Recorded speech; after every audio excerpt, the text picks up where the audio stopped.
Hi, welcome back to my channel.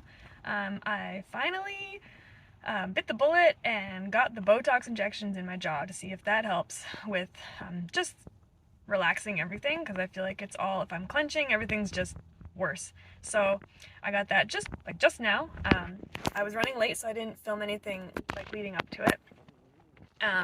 So I got 20 units altogether, 3 like needles on each side, or no, 20 on each side, so 40 units altogether. And it was just 3 little pokes. She said my muscles weren't too big, like the muscles were small but tight, so that means I was on the lower end of units. The least they would do is 15 on a side, and the most they do is 50.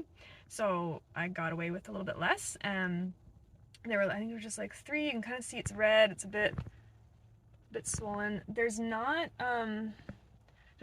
any lidocaine or freezing in it, because I asked, because this started to feel a bit like a little, not droopy, but like when I got the injections in my jaw, it had that feeling of like the freezing was kicking in and it was gonna like droop. And then so she said sometimes even just getting the injection into those muscles can give them a kind of an immediate bit of relaxing.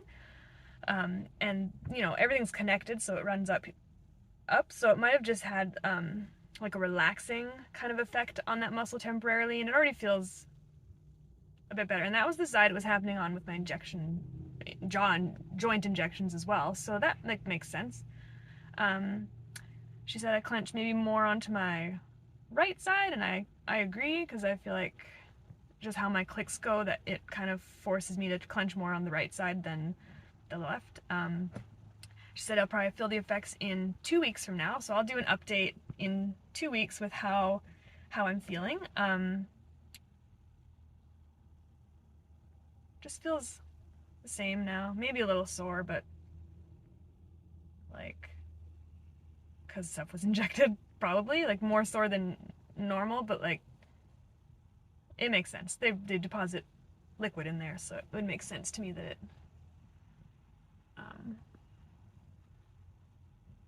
it would feel that way. So that's it. Otherwise, like, I got nothing else to say about this today. This is gonna be a quick video, or I will just continue this into the next, like, in 2 weeks. I'll probably just make this one long. I probably won't post little videos. That's silly. I'll make like a whole video so you don't have to like wait for the results. So yeah, in 2 weeks I'll come back on here, and or sooner if it happens sooner, to let you know how it's feeling.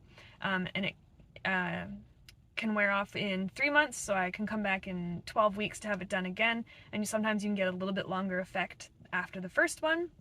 And if it wears off a little early, I can come in as early as 10 weeks from now to have it done again. It is a little bit expensive. Some insurance, I guess, might cover it. Our insurance is we have a couple insurances, and one I feel like it would not accept it. We'll have to see. And the other one, it's like a health spending account, so you earn and save money into this health account, and then you just submit receipts and get a refund. So I feel like it would be covered, that as long as there's like a medical doctor. She's a medical doctor. Then it should be. If not, I'm willing to pay out of pocket at this time to just feel some relief in my face tension. So it worked out to, with taxes, there's like a $150 injecting fee, and then the price per unit, so I had 40 units, it came out to about like $397 and change Canadian. So I don't know, that's kind of pricey, but I feel like, can you put price on your comfort and like quality of life? You can, I suppose, but for you it's going to be a personal choice. If your quality of life is worth $400 every 3 months, and maybe I would need less units another time as we go on. I don't know, we'll see. In the meantime, I am cautiously optimistic, and there's a person coming and I don't want to be seen. Okay, bye. Alright, so day 1 after having my Botox in my jawline, and I feel like this is gonna be the best thing I ever did for myself. I woke up this morning, I could immediately tell that I was not clenching my jaw all night, and that's like a first in like that I can remember at all. So I think it's gonna be great. All right, so it has been just a little over a week since I got my Botox injections, a week and like 2 days or something. And so initially that first night I said that I immediately noticed that I wasn't clenching when I woke up, and that was phenomenal. The second morning when I woke up, I was clenching like nobody's business. Like everything hurt, and that's more normal for me. So it was like a little discouraging. Then I was like, oh, I had relief last night. Now this morning, it's the same. So just kind of keeping in my head that she said it could take up to 2 weeks to feel the full effects of it. So I originally hadn't been expecting like immediate results, and then when I had them that first night, I was like, this is it. I've done it. I've arrived. I've fixed myself. And then the next night to not have that was like a little heartbreaking. But that was the only night that I really had clenching since then.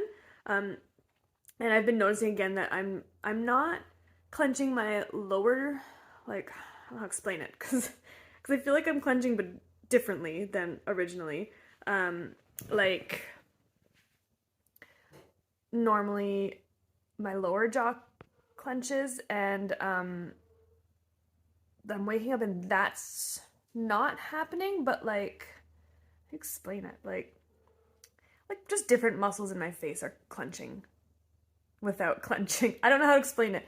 I've kind of having this Botox and like not clenching with my lower jaw, and then waking up with actually my cheeks got really sore like kind of a few days after that. Like these muscles got really sore on both sides, and yeah, like, and just kind of like still like up kind of in my temples was sore. So the more I look into it, the more I think my clenching is actually not so much like a TMJ disorder. I think I just have a lot of issues in general. Yay me. But I kind of feel like something called, what was it? It was in a Facebook group and it came up, and then I looked into it and I was like, this sounds a lot more like what's happening to me. Craniomandibular dysfunction.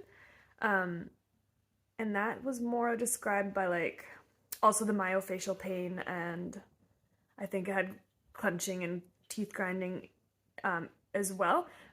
The difference being that TMJ disorders, you get pain like in your jaw joint, and the CMD, you get like the facial pain, and I'm like, the facial pain, especially because I wasn't clenching like most morning, like every morning pretty much.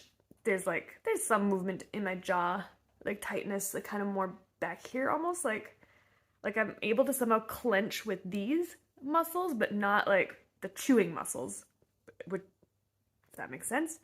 So that makes me feel like I have this other thing, because the pain is like cheeks, temples, and not like right in the joint. So I don't know. I'm not an expert. No doctors seem to be any bit helpful. Not that I've pursued it a whole ton, like dentist and then the injections and now this Botox. That's like the extent of how I've pursued this so far. So I don't know. I can go for Botox. I mean, it's still not the 2 weeks, so I still don't know the full effects, really, what it's going to be like. And I might choose to just give it more time and go back and have like more like sessions of Botox to see what kind of difference. But from what I read online, you can have like injections more like up here as well. So I might ask about that next time and bring up like the cheek pain, and maybe she'll inject in more places. I'm not like opposed to exploring that option a bit more before I just like say it didn't work, because like most things in life, you need to give them time, and this doesn't feel any different, I suppose, other than it's hard when we live in a society full of instant gratification and you're not getting that. It's like a long game, I guess. The other thing I was just going to mention quick is I had seen orthodontist, and I'd mentioned, hey, my clicking in my jaw started when I had braces, and I just kind of associated that was the cause of it. And he said a lot of people think that, but women, yay, are more susceptible to like TMJ problems in general. And it kind of happens around that time that like you're hitting puberty and you get braces and orthodontic work. And so you just assume because they kind of coincide, they happen at the same time, you assume that one is causing the other when it's just not the case, apparently. So I don't necessarily need to blame the braces. I can just blame that it happened because I'm a female.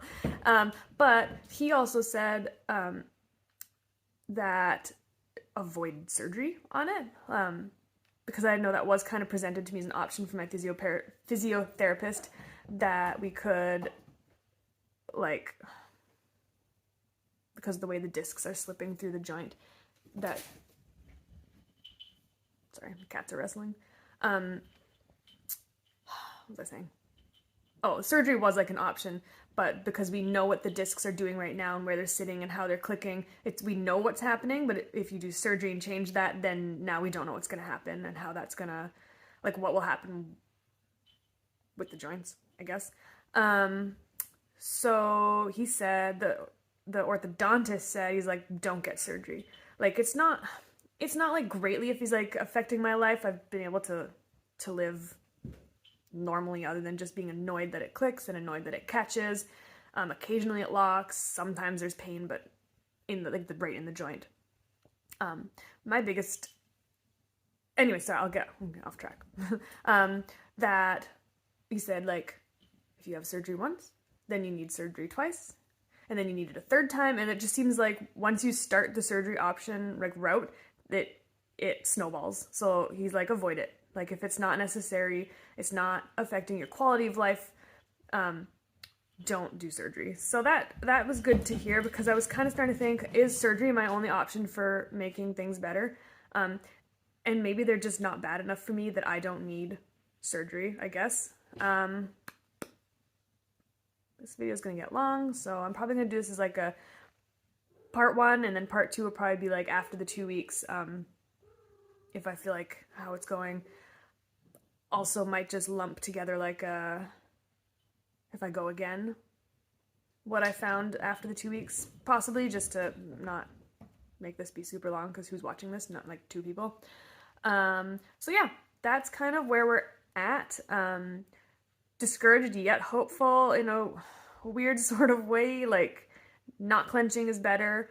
I'd prefer to not be clenching, but the face paint. Oh, the other thing about CMD was that it is like self-limiting, so there's nothing you do for it. It just is a thing that you have, and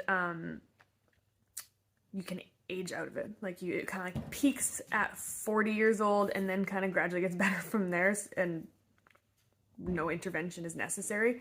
So, like, that's encouraging if that's kind of what I have. I don't even know who I'd go to get that diagnosis, honestly. And